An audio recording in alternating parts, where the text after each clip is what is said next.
Hello everybody out there and welcome to our first episode. So what we're going to do, we would like to address topics that are controversial maybe, that are timely, and that are important both to African culture and to American culture. And we want to do this as someone who's from an American perspective and somebody who's from an African perspective, but understanding of course that we don't speak for everybody in America or everybody in Africa.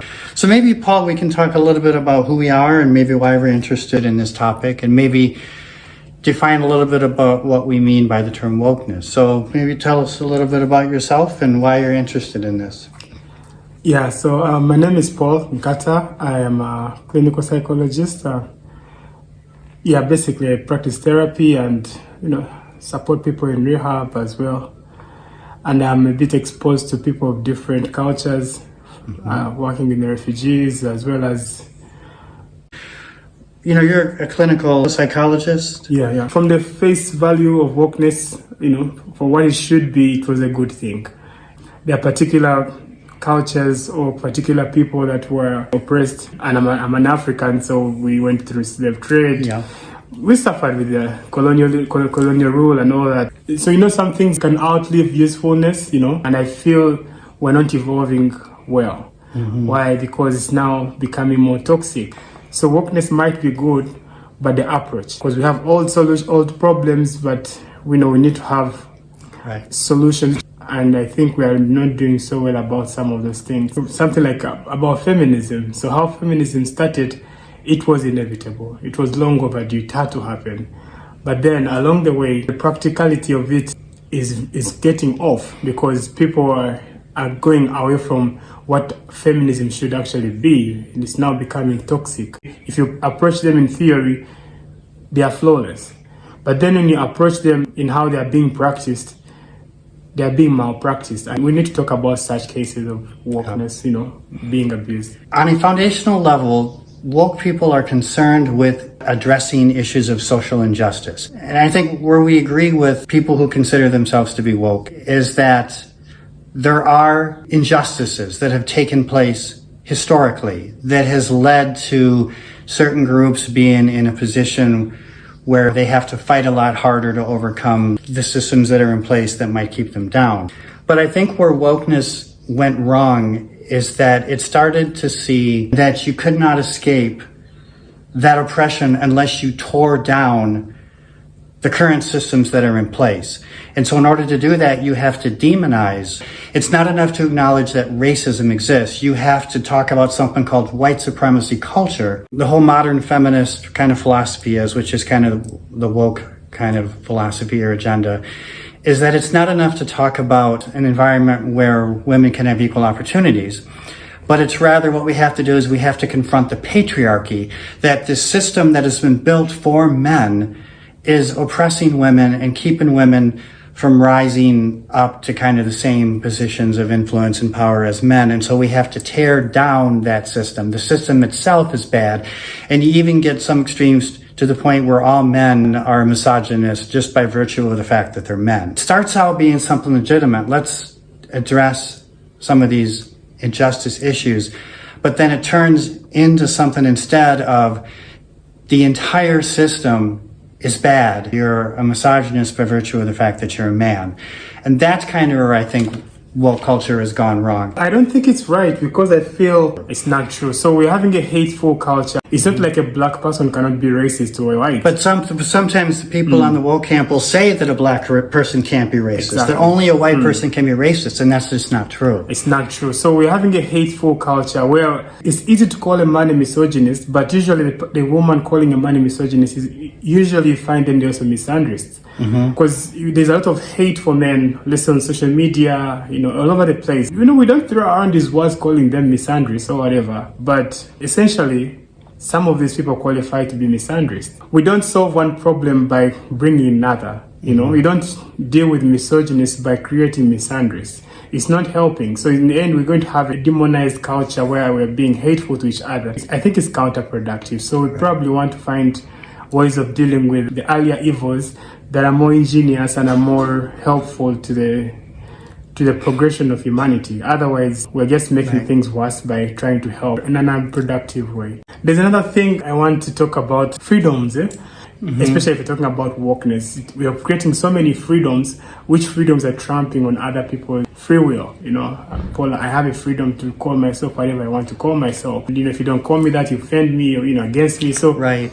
Do I have a right to compel speech and require that you call me what I want you to call me? If I identify as something, but that something is not consistent with objective reality, do I have the right to compel you to call me what I identify as, even if it contradicts reality? Yeah, there's a video I was watching, it's more of a meme, and this guy says, so from now on, I'm transparent. You should call me transparent. If you don't call me transparent, you're offending me. And come on, I can see you. So but that was a joke. But that's a joke, but things are turning out anyway. So we're bringing an American perspective and a Ugandan perspective. Last week, we kind of took a deep dive. Yeah, we tried to explore wokeness, but of course, it wasn't as succinct as we wanted. Yeah, a little bit. From our video, we assumed that people would know what wokeness is, so we sort of dived in direct and we implied the definition rather than giving it. Basically, what it means to be woke, on paper, is to be aware of issues of social injustice. And Paul, we don't have any objections to that. We agree with that, right? Yeah, essentially we pro wokeness in that, but if we are to follow the academic description of what it is, we are pro it. But then we felt we need to talk about what it has become, because there's what it has become and what it is. They are different things. And what it has become is what it shouldn't be. We're in a free world, so someone can feel the way they feel, can think the way they think, but the problem is trying to impose your own ideals on someone. So if it's a free world, then I should be free to identify the way I identify. You can identify as you want to identify. We're not objecting to that. Yeah, but then you don't have to impose it on me. I have to have the freedom of non-recognizing whatever you want me to recognize. It's just in the same way. If I have a certain political view, if I have a certain religious view, you don't have to recognize it. You don't have to agree with it. You don't have to like it. You can hate it. Exactly. You have a right to hate it. It's not right that some people have the moral authority to impose their beliefs on others. When last elections of the US, one of the candidates posted after the Black Lives Matter was like, if you vote for Trump, then you're not black. Come on. It was Joe Biden. Like, who does that? Yeah. Like, if I vote for Trump, I can still be black. I won't turn white. So basically, if you're a woke person, then you want to engage in dialogue. But then many of them, they avoid dialogue. They just throw emotions and tantrums, but they avoid dialogue. So you face the dialogue. If you feel like whatever you are subscribing to is helpful to society, then engage the dialogue. Whatever you're feeling, I may not agree to it, and I don't want to demonize you for that. Why would you demonize me for thinking otherwise? We're concerned about the abuses of wokeness. We had a comment from one person who said that I don't see anything but light when I come across a woke person. Okay. Implies that they disagree with us on something, but they won't tell us what it is they disagree with us on. So how do we respond to this? Tell us specifically what it is in our video that you disagree with, or that you object to, or that you have concerns about. We say freedom of speech, but then people can't speak about some topics, and so you stay with people who you know. And then we had another comment I wanted to respond to too, and I think this was actually a pretty insightful comment. You spoke about freedom as a topic for the future.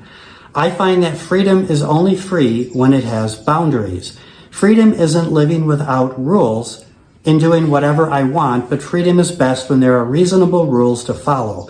For example, the rules for traffic benefit all of us and allow us to use our vehicles safely within a set of rules.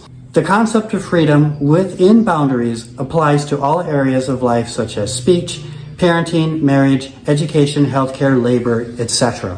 On an ideal level, I don't disagree with this person. I do believe in freedom within boundaries. For example, with traffic, You have to have rules.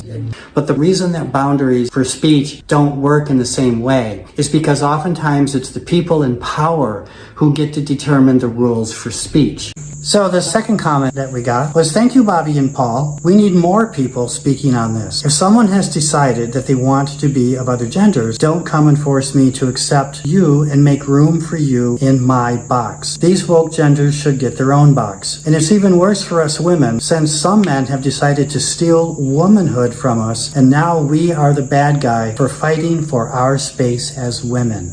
It started with this idea that people should be able to go to the bathroom of whatever gender they identify with. And now we're in this situation where there's an 82-year-old woman who 2 years ago was kicked out of a YMCA because she complained that there was a biological male in her locker room who was undressing in front of girls, in front of minors. These were children. She went to complain, but the response of the YMCA was to expel her. You know, that it's a way like altering objective reality. The West is trying to take its LGBTQ values and impose them onto Africa. We are slowly adopting what the Western world has adopted. And while it's being imposed on us, because I don't think we are buying it 100%, but it's being imposed on us basically because we are poor, and how they're doing it is they're stewarding it through using money and funds. You know, I've worked in the non-profits for a while. I know friends who lost their jobs because funding was taken away because Uganda was all of a sudden a transphobic place. You can look at it that this is a form of cultural imperialism where you see in America taking its values, or the West taking its values and trying to enforce them onto Uganda. But it won't be recognized as such because it doesn't conform to the woke narrative to call it cultural imperialism. Welcome everybody to episode 3 of Free to Speak with Bobby and Paul. This is Paul. Episode 4. Episode 4. Am I getting No, let's do it again. Yeah. Well, we could have probably just carried it through with that. That'd be funny. Nah. But welcome to Free to Let's try that again. Welcome everybody once again. Welcome back, Paul. Thank you. This is what episode are we on now? Episode 3? No, 4. Yeah. So we're on. Say that again. So what Episode 4, yeah. What episode are we on now? Let's try it again. What episode are we on now, Paul? 3. No, 3. I think it's 4. No, it's the 4th, yeah. 4th, yeah. Yeah, episode 4. So yeah, we're on episode 4. You want to do it again so you can say 4? No, it's good. Good? Yeah. Okay. You find that in the earlier days, people could have lunch together as a family, but now everyone is in their room. Everyone just comes and serves food from the dining table. They go to their room because they're on their phone, on WhatsApp, on TikTok. Or you're on the dining table with people, but everyone is looking at their phone. No one is minding the other. So we find that we're becoming less human to the people in our lives, but then we are more human to people we don't know. We connect with them more than our families, than our children, than our parents. So social media is largely useful, and that's why we are here, and that's why you can hear from us anyway. And we can rave about all the positive of social media all day, but then there's no point because you already know them. Yeah. But where could social media be going wrong? And that's something we want to also think about. The fact that, ideally, in the earlier days, to make friends, you had to go out there, and you connect and have organic friendships, meaningful relationships. I grew up at a time before all of these things, before the internet, before social media, before web pages, before any of this.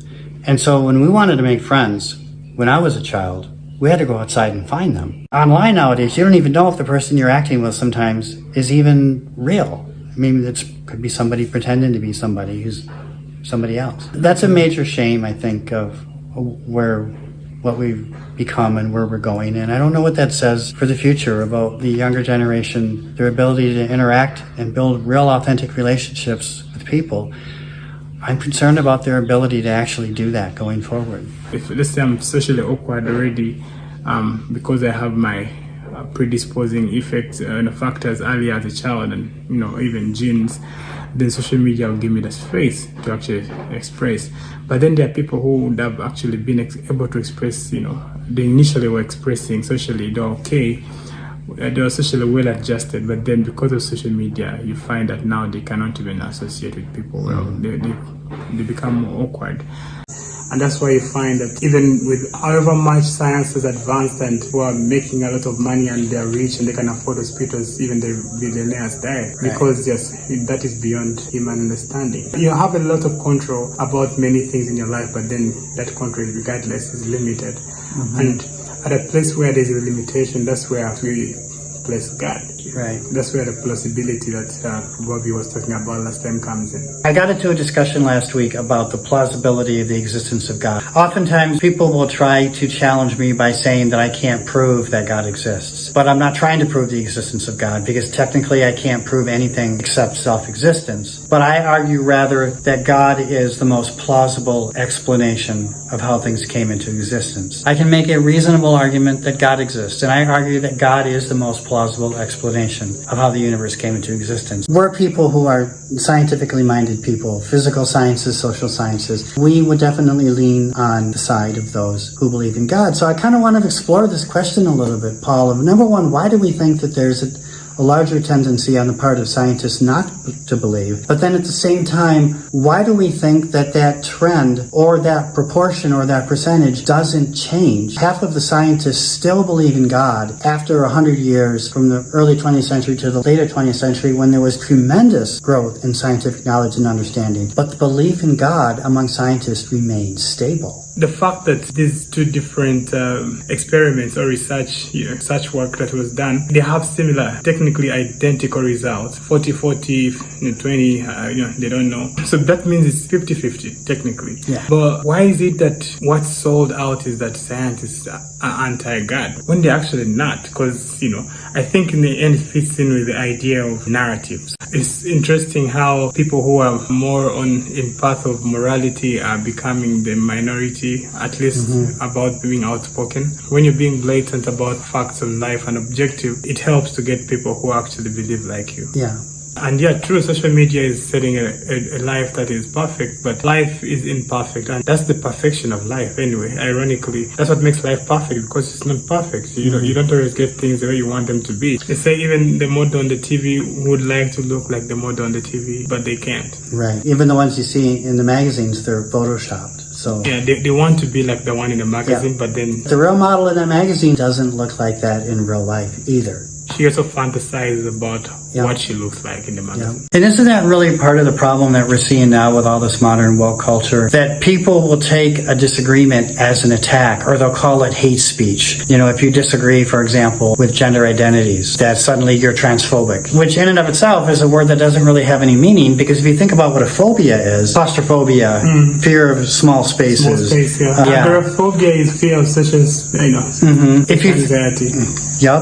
If you think about what a phobia really is, it's when you have an anxiety over something. You might have an anxiety over spiders, or you might have an anxiety over heights or being in small spaces. But it's a psychological problem. It's a psychological problem. Yeah. But they've taken that term and hijacked it. We don't have a fear of trans people. We disagree with some of their narratives. Right. That is not the same thing as having a phobia or an anxiety over trans people. And so there's a hijacking of terminology that just simply is not an accurate use of terminology. Some members of our society have developed a God complex, and now people are their own God. This has been stretched into a degradation of what was deemed moral. People are just making things up as they go. We are actually undoing so much of the progress we made over the years because we no longer remember or know why we fought in the first place. It's simply absurd. And I wanted to kind of dive into this a little bit. How people are presenting themselves on social media, because we had a week where we talked about social media, or we talked about people who have these identities and they want to impose those identities onto other people. So they want you to affirm how they identify, and if you don't, they're going to cancel you. They're going to try to get you fired from their job. And is it because perhaps that they are, as this person said, their own God, that they think that their morality, their perception, their value that they place on themselves, or their identity of themselves, is in this kind of a position of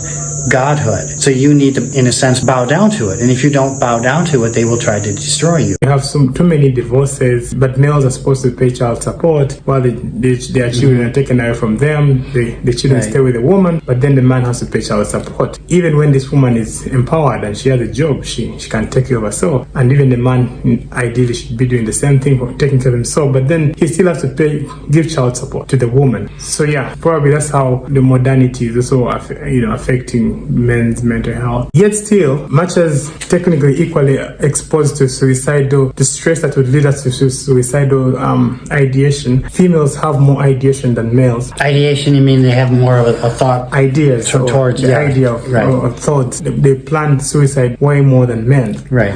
But you're arguing that prior to the influence of modern day cultural values, that we did not see this. Yeah, I wasn't there, but ideally the reason why in the United States or in the Western world the rates are way higher is because this modernization has gone way farther than us here in Africa. Maybe this is a good transition, Paul, for us to talk about some of these wider issues of mental illness, alcoholism, and substance abuse. Yeah, so this topic is ever so pertinent right now, given that it's May is the Mental Health Month and Mental Health Awareness Month, so people are making efforts to spread awareness about mental illness, mental health, and all these things, which are highly stigmatized and highly misunderstood.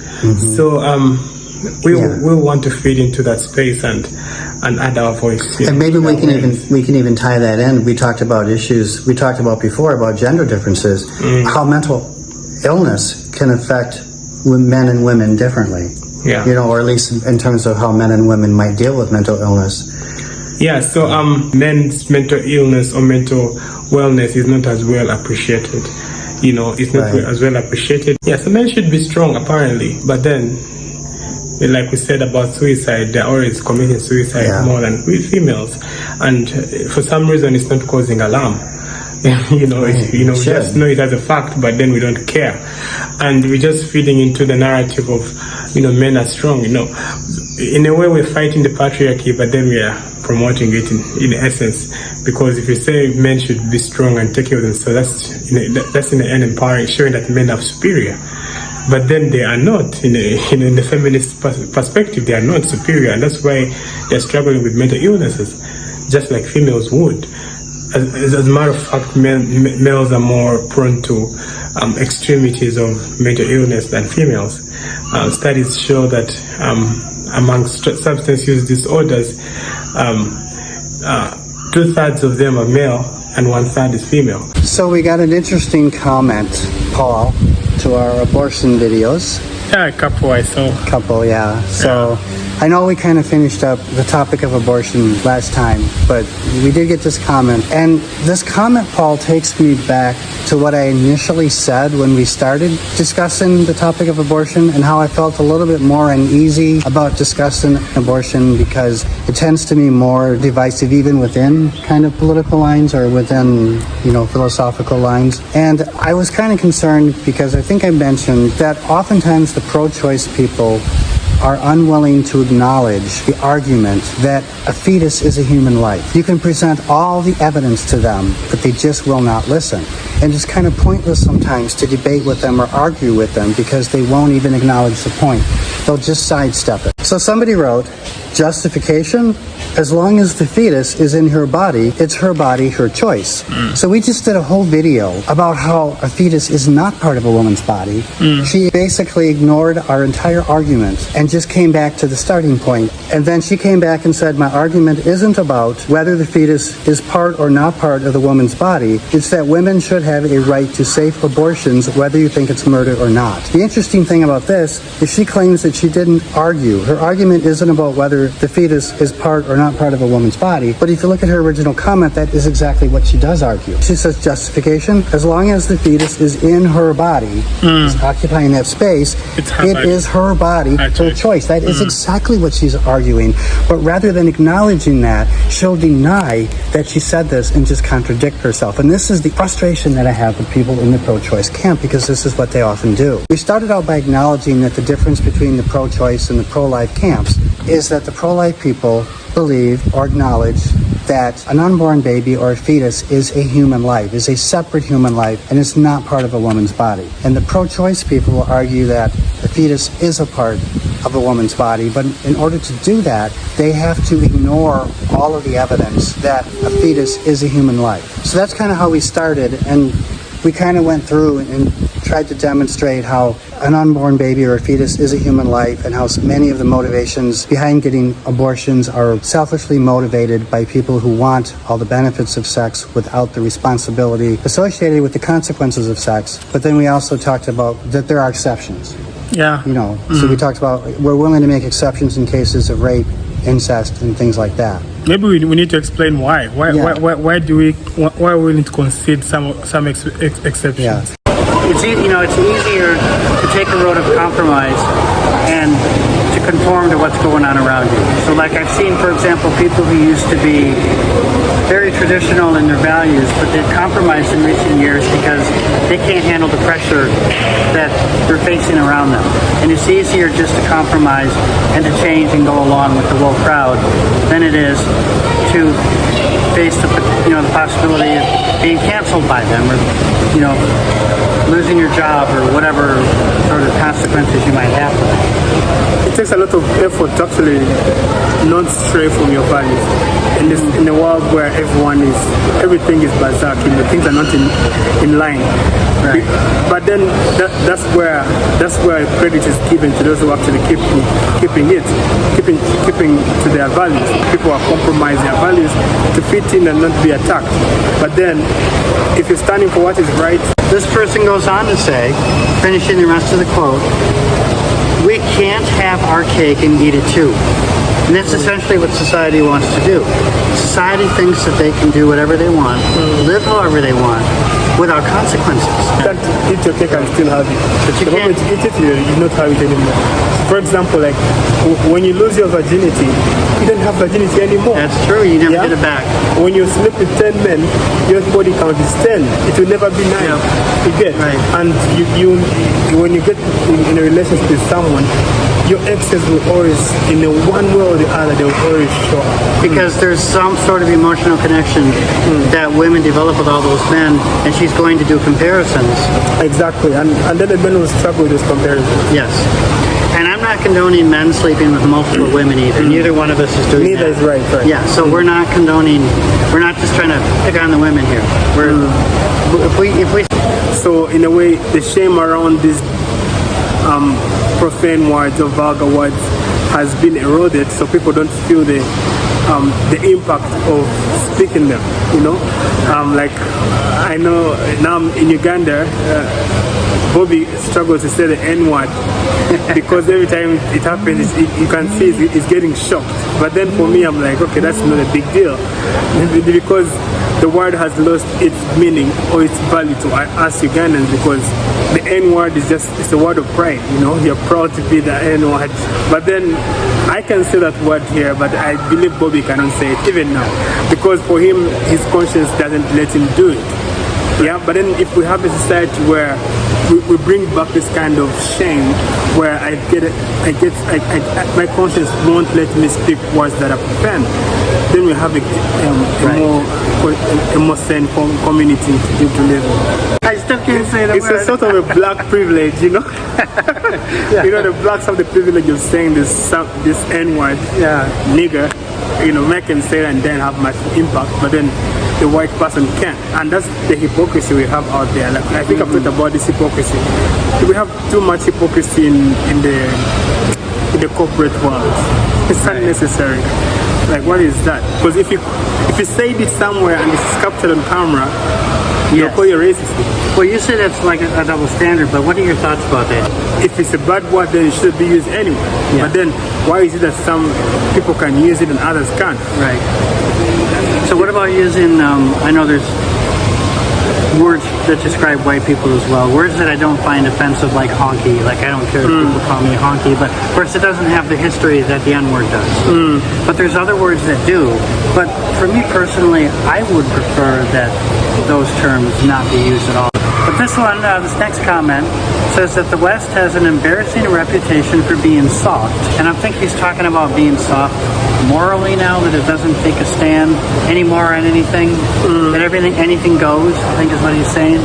And he goes on to say, I think now the only way to get things right would be to build new Christian cities from scratch and have their own laws separate from that of the country. Now, I'm not sure that this is the solution. I do understand I understand this person's sentiments. Although I don't think that building separate cities where we can divide from society is the answer. Yeah, I get where he's coming from, because, if you're struggling with the masses that are probably not heeding to advice, or not heeding to the need for change, then sometimes you feel like you want to give up. And then they begin to embrace values that are harmful, such as girls putting themselves out there on the internet in ways that are sexual and that are opening doors to men who are not their friends, who are looking at them in ways they shouldn't be, and then also in the long run jeopardizing their chances of actually having a happy marriage with a man, because they're engaging in behaviors that would cause a man who's really looking for a serious permanent relationship and marriage to not want to be with them.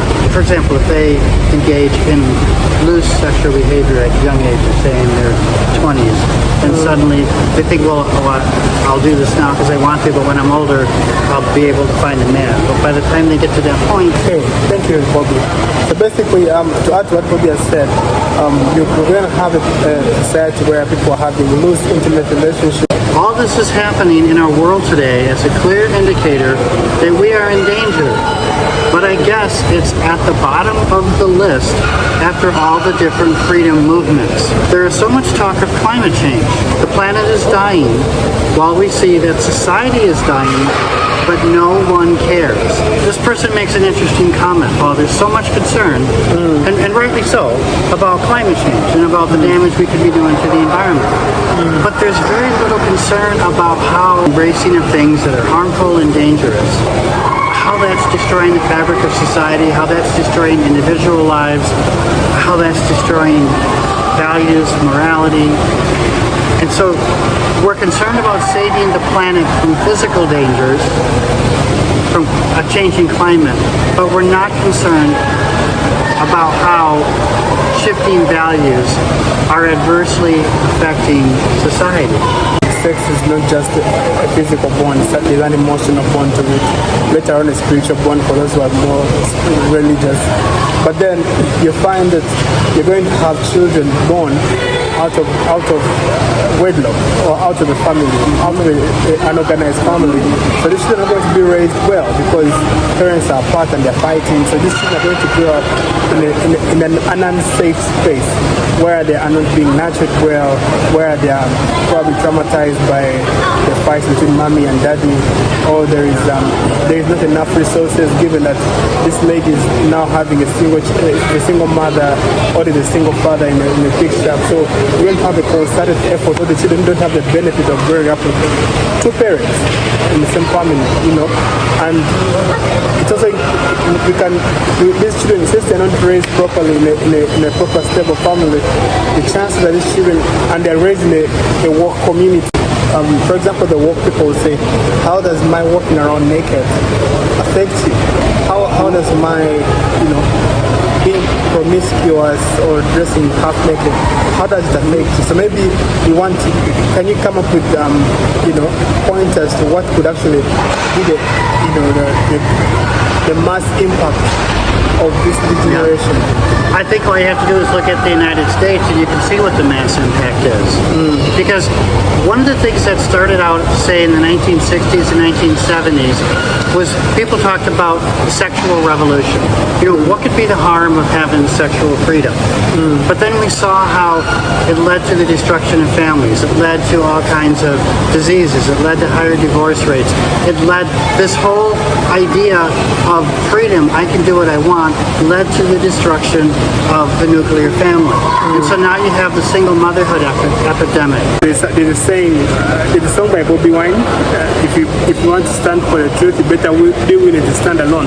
But I believe it's not for Bobby Wine, probably it's one of those great speakers. It's common, So if you're standing for the truth, then you better be willing to stand alone. So it's not an easy run that's, okay, I'm being pure, I'm following my values, and it's not going to be easy. But then I think eventually it will be worth it, because the longer you take, and stick to your values, people will follow you. Eventually someone will notice, and even if you save 2 people from the rotting of the world, you've done your part. Yeah. Same with us. You find that we are talking and a few people are listening and others are not listening, but at least those few that are listening and identifying with our message, that's our impact. That's our impact. We don't, ideally we would like to see 1 million views, but even when you see 50 views, those people are following us